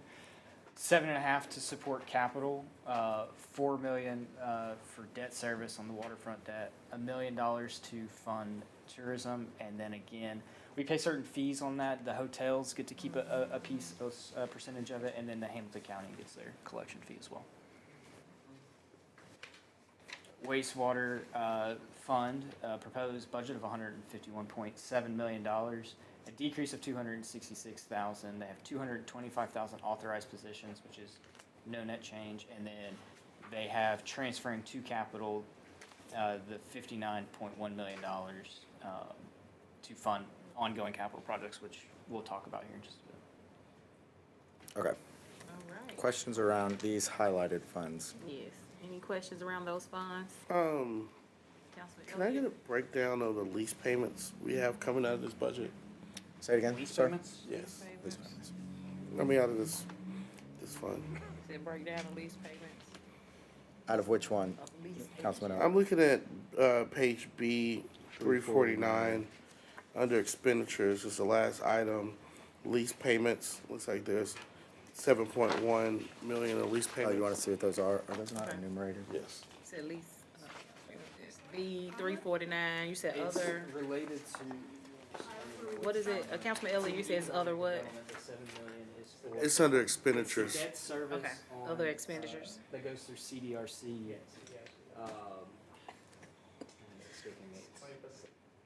Okay, we can get. That's okay. It's the Chattanooga, right? Or the. It's the debt on that runs through CDRC, but we'll get you the specifics on what it is. for sure. And what is We AO? don't own the Chattanooga Hotel. It might not be the Chattanooga. When I said that, it doesn't sound right. So it's, but it's. Okay, so we'll get the information on the breakdown of lease payments on page B 349 And there's also- under other expenditures. Lease What does payments AO in mean? golf, for the golf carts, we pay. AO. But it's like $80,000 a year. Okay. Look Any at other, 349. any other questions? Madam, Go ahead. Oh, yeah, Madam Chair. Go let him finish. what Oh, does AO mean? Huh? AO? Under expenditures, you have AO next to some of these items. So we're on B B 349. 349. Are you saying AO? A, literally A as in apple, O as in Okay. Okay. Orange. orange. Agent Orange. Apples and oranges. Apples and oranges. Did you hear that? I'm sorry, I didn't hear it. Appropriation. Appropriation only. Appropriations only. They're only appropriating the money. What does that mean? They're Like, giving the money away. to well, that's, agencies. oh, Can we get an explanation on the appropriations only? I'm not sure. So We will send that to. we are now This is a officially good in territory education where for I am me being and the educated on the public. job. That is okay. we Their will agency follow up. appropriations, I'm not sure why it's designated as AO versus just not. So because I'm not isn't gonna answer everything agency? Okay, I don't know. Anyway, okay. We'll get clarity on that. Sorry for that. Clarity on, what page you on? this is B 349. Oh, still 349, AO, explanation. Okay, we got it. Any other questions about, other funds? All right. Oh, I'm so sorry. Madam Chair, followed by Cody, did you have a question? No, I was. Oh, okay, then we'll circle back to Councilman So Clark. within the other funds that have been highlighted, wastewater, I just wanted to put a star for everybody that their budget includes a 6% planned rate increase. So they are going to raise revenue. Say that again, Jenny. It was low. I didn't hear. The wastewater budget, they are an enterprise fund, so they're paid for by fees, and they're going to raise fees by 6%, is what they're saying they're going to. Wow. And To if- cover their costs. And if I'm not mistaken, they're compelled to do so pursuant to the consent decree. Yeah, Yep, because so they that's have priced. to raise a certain amount. Yep, of that's money. priced in. Yeah. Gotcha. Thank you. But I have a lot of questions about the stormwater fund, but it was not highlighted on these slides, but it is an other fund. So when the time comes that we get there, I would like to, I have some, Stormwater fund. yes, ma'am, I got you. And then we'll go to Councilman Clark and Councilman Elliott. and solid waste. And solid waste, stormwater and solid waste. You and that solid waste. You know me. This It's a trash, however, questions about the expenditures. And I think we might be getting to this under, capital projects. So if it's listed in economic development, or if it's listed as a capital project, like you will let us know which organizations are overlapped in these different buckets, right? And I guess the question, you will let us know which organizations are in 3 areas. So we've got the operating, we've got capital, projects, and it looks like some expenditures for certain organizations are showing up Yeah. in departmental budgets under expenditures. But you will let us know at some point, maybe not today, maybe as a question, what organizations, I know Carter shows up in a couple, which is okay, but they show up in a couple places. Yep. Including economic development and the capital project, I think. I haven't seen it yet, but you will let us know what organizations. That's right. So what we will provide is who, what, how, and then for what. And that's gonna help clarify, and it's interspersed, but we'll put it in one spot so that you can But if see. they're getting funding from us in different areas of the budget, will you I'll make that clear. let me know? Like, for instance, if you just off the top of your head, you'd be like, oh, this organization is in 3 places getting money in the budget. For sure. Can you help me, like, figure that out or get Absolutely. a document to be? Yeah. to So your I think general CARTA is a good example, right? Okay. So CARTA is being funded both for operations out of general fund revenue, and they are being funded against our capital budget. Gotcha. Which is not general fund revenue. knowledge. Okay, So yes. thank you so much. Okay. Is this meeting being recorded? Oh, Yes. Live stream. Yes, yes. Drill a minute, you can go back and watch. I was gonna say, if I can go back and watch that. Yes. Okay, all right, that was a good, question, Councilman Clark Thank and you. Councilman Elliott. The fee, Councilwoman, Hill just mentioned, who dictates who's allowed to fluctuate that fee? Which fee, sorry? Does that not have to come before council? For wastewater fee for the 6%. consent. Yeah, so, is Phil in here? Yeah, he just snuck on. Can you speak to this? So, When did he float in here? Didn't know he was here. Consent decree, isn't that part of the court ruling and all that stuff? Yeah, there was a consent decree that was issued by the federal court that we're following here regarding our wastewater fees. And we're within that, I think there is a time frame of, I wanted to say it's 5 years more here that we have to complete in that. I was speaking with our attorney who is helping us with that, Adam Sawatzka is helping us with that yesterday. And he was saying that we would get to a position at a certain point in time where we might be complete on that, but we might want to stay in it for obvious reasons that would help us with the federal government here, showing that we're being compliant. So we're still not sure exactly what the federal regulations are going to be in 3 years, 5 years at this point in time regarding the EPA, but right now we're in their good graces. So that was what we were learning yesterday from Mr. Sawatzka. Who dictates the fee fluctuation? The fee fluctuations is something that Mark's right behind you on there as well. Address that, so. No, there you go. The Horsepower here. I'm telling you. we snuck in, sorry.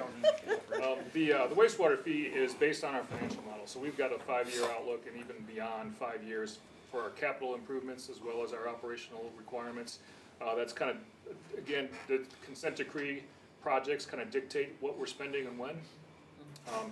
In addition to that, there's also state regulations that we have to keep up with, and also Clean Water Act stuff that we have to keep up with that is just separate from the consent decree. That's still part of what we anticipate with our budget. So the rates that you see there, they've been programmed in since the beginning of the consent decree, and we're starting to ramp those down, but this year it's 6%. It used to be 9% annually, and so that's been slowly going down as we chip away at the consent decree required projects. And so you'll see that in the future, hopefully going down even further. So. Yeah, Councilman Elliott. So wastewater dictates the fee. Correct. Okay. And I think the only question I have going forward, you guys are doing amazing, by the way. I love what you guys are doing. Appreciate that. Thank you. It smells a lot better when it rains. Appreciate that. You guys are doing amazing. I think the only question I have for the administration is like, how can we be transparent about the fee increases going forward? Cause we'll probably get some constituent requests. My bill's getting a little bit more, and I wouldn't have known had it not gotten brought up. So we can get some type of transparency on in the front end, just so we can communicate that with our constituents and be prepared for any questions to come. But Yes. that's all. Mark, isn't there a chart that shows those like all of that? Yeah, I think it's just the dissemination of information, right? Like all of this stuff exists, and we have to remember that we have to, on an ongoing basis, just be educating as, especially seasonally, when things are about to happen. Yeah. We gotta get ahead of it, and yes, we will do that, Councilman Elliott. Perfect, thank you. Thank you all so much. You have a regional wastewater authority as well, so you're getting interjurisdictional agreements that provide money from other jurisdictions as Correct. well that go into that. So We have 9 Phil, you just regional made my head districts. hurt that much more. Yeah, like Fort Oglethorpe, Rossville, North Georgia counties. County. Hamilton County, the Red Bank, all those different surrounding suburbs, even into North Georgia, are part of our system. And so, we're a city department, so we only control the collection system within our borders, but they're sending us their wastewater for treatment. And so that's kind of the distinction there. So we have agreements with all those surrounding entities. Are they paying in? I'm sorry. And so Well, we'll, that was my question too. Yes, they are. Yeah, I would say yeah, yeah. so we'll, get that information to you, Councilman. We'll go out to everybody about maybe the chart or however that, whatever information they have gathered up to send us. And it would do Madam Chair, followed by Councilman Henderson.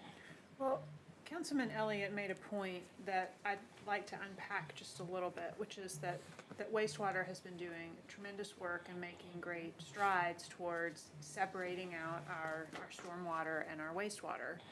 And the reason that they're able to do that is because they have $151 million annual budget, right?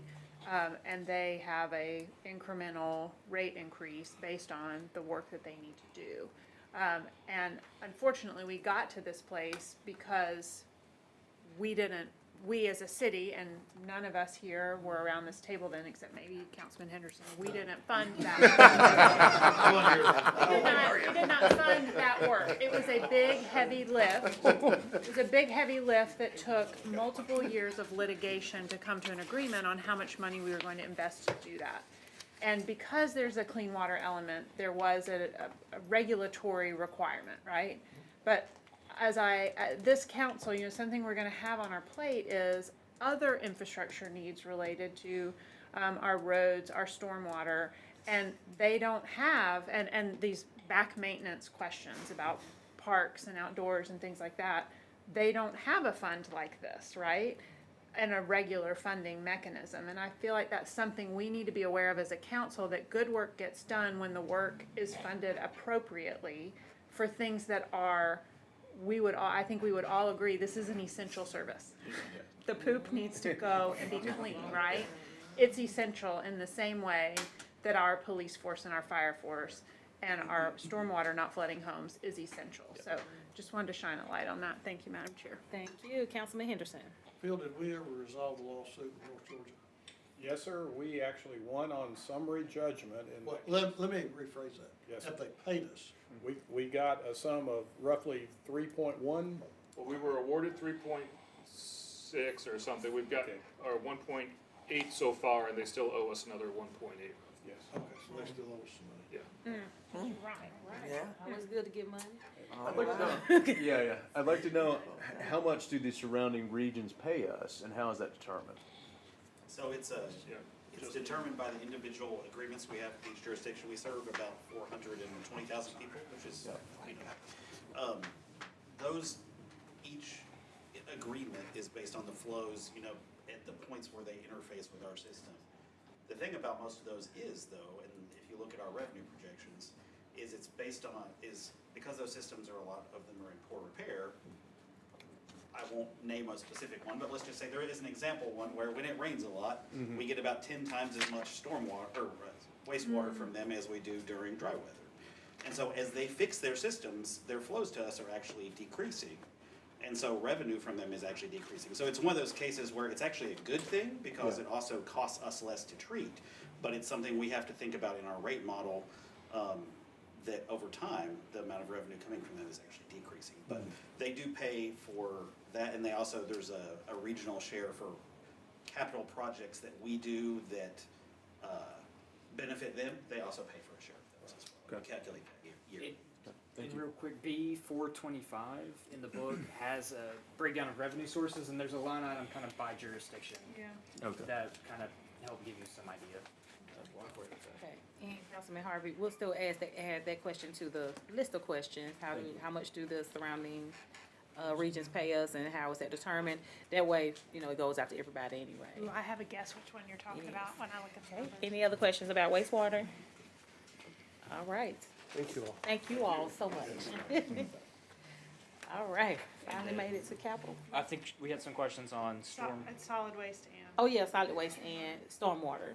if yes. there's waste, I You wanna wanna talk talk about it about it. briefly. That's right. No, okay, so, We're doing you so loud. just number 2, no, I'm just kidding. Okay, regarding solid waste, page B443.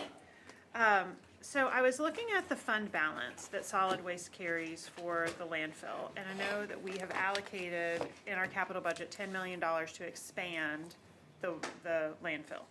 So we're carrying 7.7 in our savings account for waste. So is it possible for any of that to come out of that reserve fund? And not all come from capital? Who can speak to that? I can or Weston can.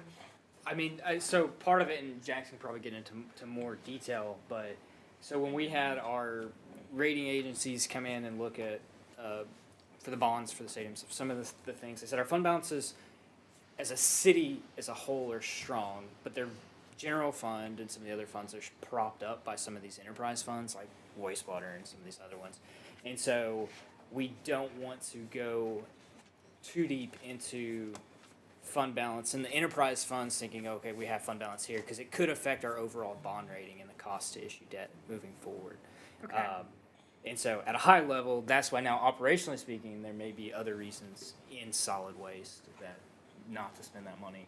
There's also about $11 million that we have to, and that's partially in the operating fund, and I think a lot of it is sort of sitting in the operating fund and the post-closure fund simultaneously, but about $11 million we have to hold as restricted for a state, I don't know what the right word it is, but the state hasn't told a certain amount of money in case the city defaults or for whatever reason the state has to take over the landfill. That amount that they've told us we have to hold in reserve, they get that to deal with the problem that we dumped on them. So So is that a separate, I don't see that 11 million in this, It's not, Table. probably won't see it in, I'm not sure exactly what they're looking at. I can interrupt actually. If you look at the actual ACTFL, the annual report that we issue, this fund is a negative fund balance. it has a Because of negative the unrestricted. Closure, post-closure liability that we have to show in our books. Where we got it here. So I have FY24's fund balance. Total net position in that fund for solid waste, equity, if you will, is $15.7 million. 8.7 of that is property and equipment. It's tangible assets it's an investment in capital assets. Another 12 million is restricted for what Jackson said, this post-closure liability that we're required to have set aside.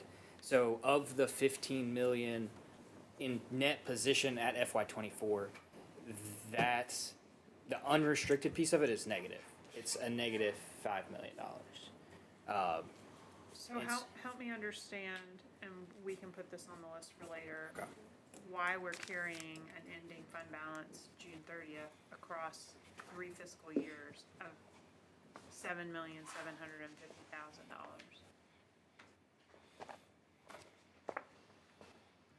Okay, we can work on that.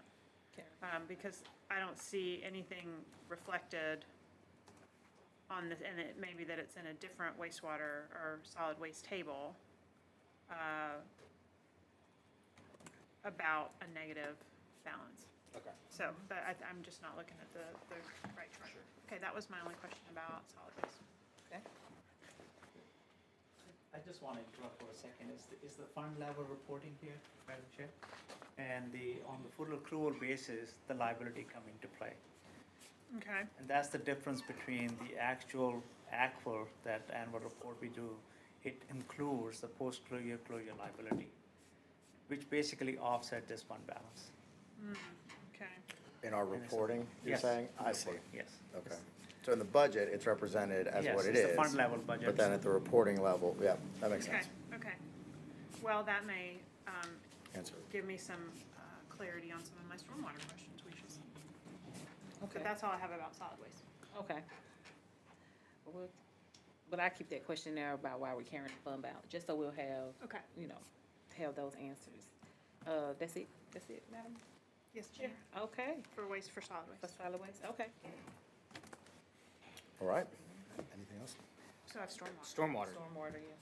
If anybody else had solid waste that I was closing. Oh, I was wondering, anybody got stormwater questions? It's all Solid on waste? you. Okay. Go ahead, Here we to go. this. Okay, so stormwater, so I was looking at like our budget versus actual. And I'm not sure if we have some historic movement that I'm not seeing represented in these charts, but so we've got a $38 million fiscal year 26 budget. And it looks like we've got $85 million in our reserve fund for stormwater. And it looks as though we've budgeted, as I pulled out old budgets, that we've consistently budgeted about $36 million. But in FY '24, we only spent 17.9 million. So I'm at B 455. And so it was like we had deployed 49% of the budgeted dollars. If I'm reading this correctly, there's not another, if we haven't like moved personnel or created a new department, So I'm trying to understand what's gonna be different in fiscal year 26 that we're gonna deploy. Can we effectively deploy $38 million in funds? Because this is also a fee to the public that's self-supporting with our stormwater fund. So, and I know that I've had a lot of flooding in District 2 recently related to stormwater, and we're gonna have some updates from Public Works and stormwater. So I know this is work that needs to be done. I don't think that we don't have enough, that we feel like we have opportunity to deploy these funds. I just am questioning, why are we not deploying these funds? Yeah, so is it an operational kind of deficiency opportunity, or is it a project timeline? Yeah, exactly, like how is the equation. fund Yep. managed? Do we have an efficient deployment of resources? Cause like I look at, in my district, we have a capital project, the Dartmouth 5 Points Capital Project, that was gonna be funded at a couple $1 million a year, multiple years in a row, only now it's not being funded at all, and what's in the little savings account for Dartmouth while it floods. Yep, So that's Yep. what I'm trying to understand. for sure. And now I've got flooding in Dale Acres, and I've got flooding in Bagwell City, and I've got flooding all over the place. Yep, Jackson's gonna shed some light. Those are all great questions. Dartmouth is one that we've accumulated, I think, about $10 million in that particular project. That's the largest one we have on file right now. But of that 80 million or so that is available, about 50 of that is currently open capital projects. So there's a lot of money that. So it's 85 million in the fund, but it's allocated. A lot of it is, not all. 50 million of it. There is a lot more there to access if we had the capability to get to it, where like a lot of the 6 additional positions that you've seen requested in the stormwater budget this year are, the main goal of most of those is to enable us to make more progress on capital projects that we've. Okay, so we are kind of bogged down. Yes. Okay. And so that, we've recognized that, and we're taking steps to move towards it. Another side of that issue is that operationally, there was a misunderstanding that a lot of the money that we were saving each year was going to pay down stormwater bonds, which was a disconnect between Public Works and Finance for a while, but that's been kind of cleared up, so. Okay. So we thought we were paying down our mortgages, to Yeah, use common person terms, but we weren't paying down Right, our but mortgages? there's not a great reason to do that because we have a pretty good interest rate on those bonds. Okay. So essentially, yes, we have a lot to work with there that has been underutilized in the past. So these 6 positions specifically for stormwater, they're not all, let's see, The biggest one is another engineering coordinator, which will, we're hoping to be the thing that helps us move those projects forward.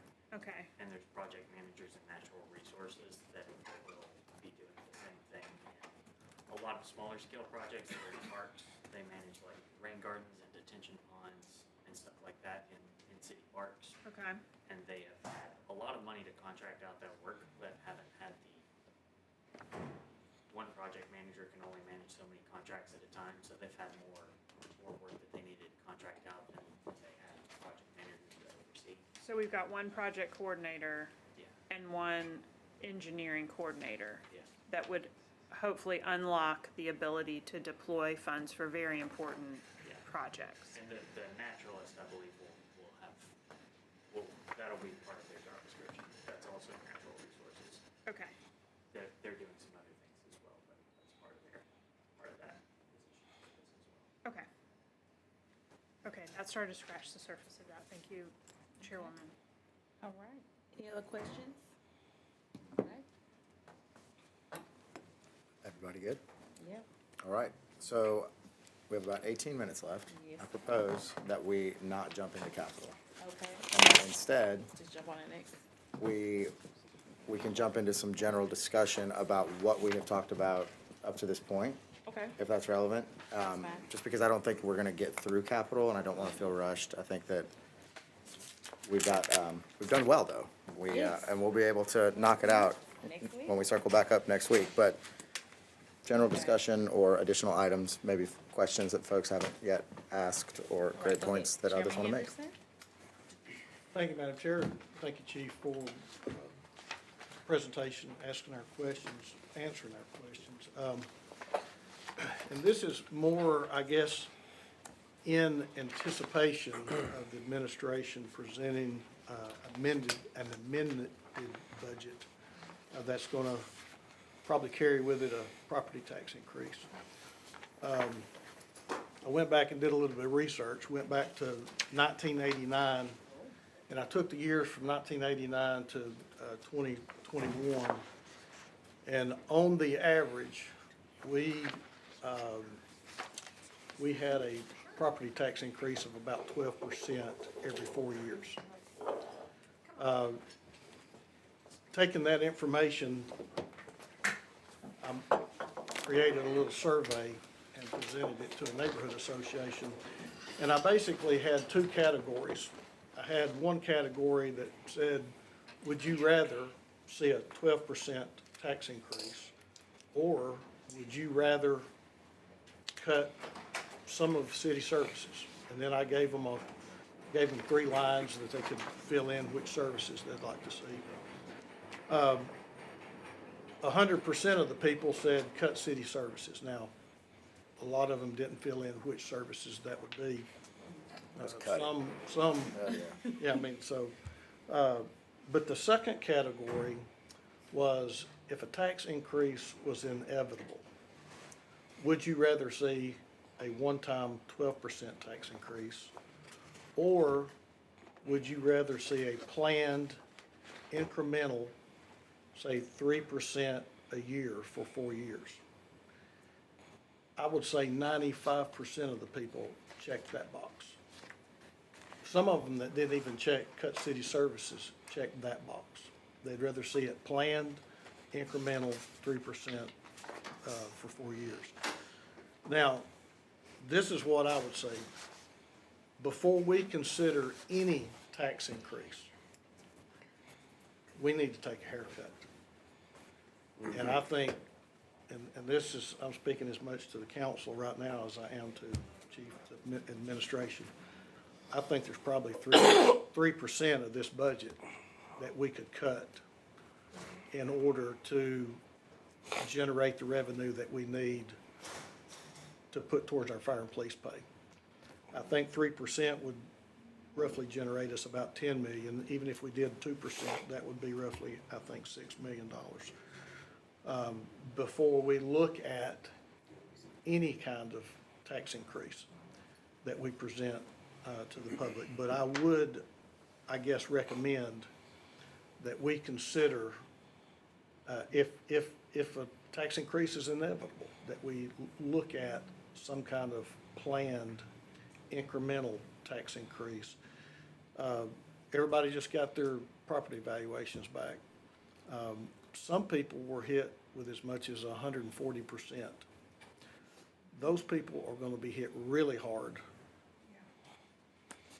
come tax season, regardless of whether we pass a tax increase or not. We talk a lot about affordable housing. I don't want to price these people out of their home by our actions, particularly the ones that have seen 100 or 140%. You know, if you didn't fall in about that 60% increase, you're most likely gonna see a little bit of an increase in your property taxes regardless, if we keep our, tax rate at the certified rate or not. So, that's something that I would like this body to consider when we look at this budget and when we consider any kind of proposed amendment to a budget, whenever we go forward. Now, and I would say this to the council. I think it's up to us to tell the mayor, we feel like this budget ought to be cut, to take a haircut. I don't think it's our responsibility to tell him necessarily where those cuts need to come from. I think that needs to be determined at the administrative level. So just something to take in consideration as we move forward, going through this budget and any proposed budget or amended budget. Well, thank you, Councilman Henderson. A couple of, I guess, initial response, and obviously this is going to be an ongoing conversation. One, Mayor Kelly and the administration shares the sensitivity to folks out there, right? And absolutely want to figure out how to, in the balance between funding the things that we have to fund. We've been having a conversation all day today about true priorities, and I think that this further underscores that, right? Where we got to go through and make sure that the things we are doing, we ought to be doing, and the things that we are doing are appropriately funded through a prism of, are there opportunities to realize some efficiencies? And are there opportunities to do this better? Mayor Kelly, I think over the course of all of his budgets, has demonstrated his relentless pursuit of just that. And so conceptually, we're right there with you in terms of finding a way to share in whatever prospective additional revenue capture might need to happen. The city needs to have skin in the game, and we'll look for it. Councilman Elliott? I agree with Chairman Henderson. Well, this past year while I was campaigning, I was very honest with my constituents that this potential tax increase was going to be coming. And when I told them that most of this is going to have to go to first responder pay, they understand that. But I do agree that we should not keep pushing the burden back on taxpayers without us finding our fair share of savings. And so I would like to see if we can find some type of comfortable percentage that the administration can commit to cutting. And I agree with Chairman Henderson that, you know, I think it's important for the... Former chair. Excuse me, sorry. I didn't say Elder Henderson, so... excuse me, Councilman Henderson. He's grand chair. I love grand chair. I love it, grand chair. I agree that that I think the administration definitely needs to. I think it's important for us to figure out what that looks like. For you guys to find those cost savings, knowing that we do have the purview to amend, I don't think that's necessary. I don't think that's called for in this instance. But I don't know how the rest of the colleagues feel about it, but I'm in complete support of it. That's something I talked about with my constituents on the campaign trail. I just don't know when it's that appropriate, right? Is this appropriate now, or is this appropriate when we get to the budget amendment? But, you know, before we pass any type of increase, we do need to have some type of savings, and I just don't know when we do that. Yeah, no doubt. So let's talk a little bit about, thank you, Councilman Elliott. Let me talk a little bit about kind of timeline, and Weston can help in terms of some of the lingering variables that we need to be able to actually run some dynamic modeling against the need that we feel that we have from a sworn fire and police pay perspective. So this budget, as we've talked about before, this is not a CR, this is a fully bona fide budget, right? And it's balanced, and we are using the organic revenue from natural growth, that's about 3%, and we're balancing the budget, and we feel good about it. And then there's this lingering thing out here of, all right, well, we're not doing what we need to be doing to catch up our sworn firefighters and police relative to competing agencies. So when we come back, and in the meantime, we need to do at least a couple things. One, we got to make sure that we are fine-tuned with respect to what our ask is. Like, what do we feel like we got to get to true up police and fire, and we got to be able to defend that, which will be, and I say defend it, justify it. We've been talking about budget justifications all day. We got to be able to do that. We'll be able to do that. And then what I'm hearing is that there's a desire from you guys for us, so we'll have the number, then that number can equate to some percentage. Okay, well then, how are we gonna get there? And what I'm hearing is that it's your expectation for there to be some portion of, like, the city is going to do this to contribute to what we need, and then we will go to taxpayers with a proposal of what their portion might be.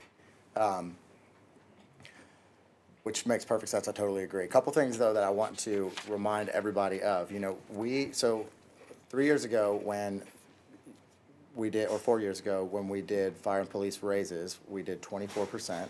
And I talked about this last week during the proposal. Since then, we've had cumulative inflation of 22%. And I know that cumulative inflation is felt everywhere, right? And that doesn't mean that people out there working a normal job didn't experience it, because they did, right? But we need to keep that in mind, because I love conceptually what you're saying, Councilman Henderson, about phasing in. You know, the mayor's very interested in also looking at some possibility to index this on a go forward against inflation, because right now we're dealing with non-indexed dollars, which, as I said last week, means that functionally we're trying to fund government at 78 cents on the dollar relative to 2020.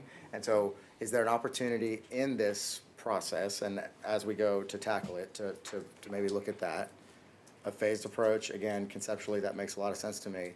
But we have to keep in mind initial conditions, because the initial conditions are, let's say we're 10 points behind in the ball game, right? And so if we come back and say, okay, well, we're going to go after 3 points in the first quarter, 3 points in the second quarter, well, we're always going to be chasing the initial deficit. And so I do think that we all have to have our minds wrapped around what and how can we close the gap so that initial conditions are squared relative to market competitiveness, right? I'm talking about compensation. And then how can we prevent ourselves from getting back into this situation in the future by being smarter about smoothing or phasing in or incremental progress, however you want to frame it. So all that is to say that, yes, we look forward to continuing to talk about this and to working together in partnership with you guys to find that right balance between all of these competing priorities and challenges and constraints that I think we all understand. Okay, any other questions? Yes, Madam Hill.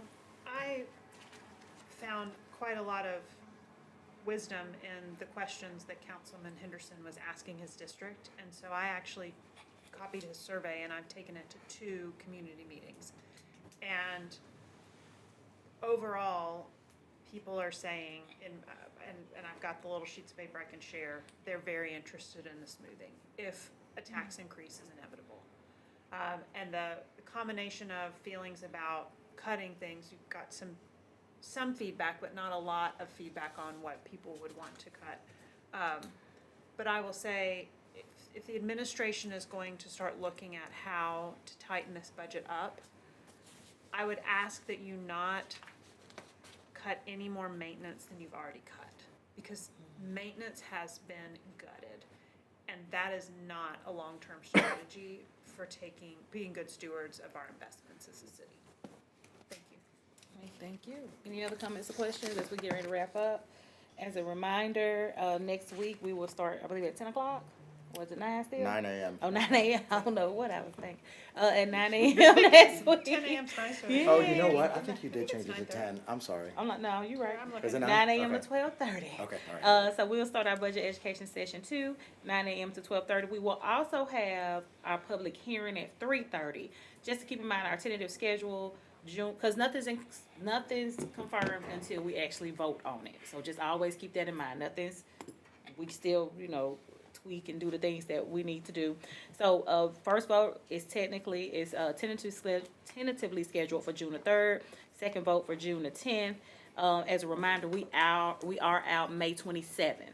So next week, May 20th, education session 2, 9 a.m. Public hearing at 3:30, and then bring any additional questions or comments you may have. By that time, you should have all the responses to your questions that you had today. And I think that is it for now. So with that, I'll give you your 3 minutes back. Thank y'all.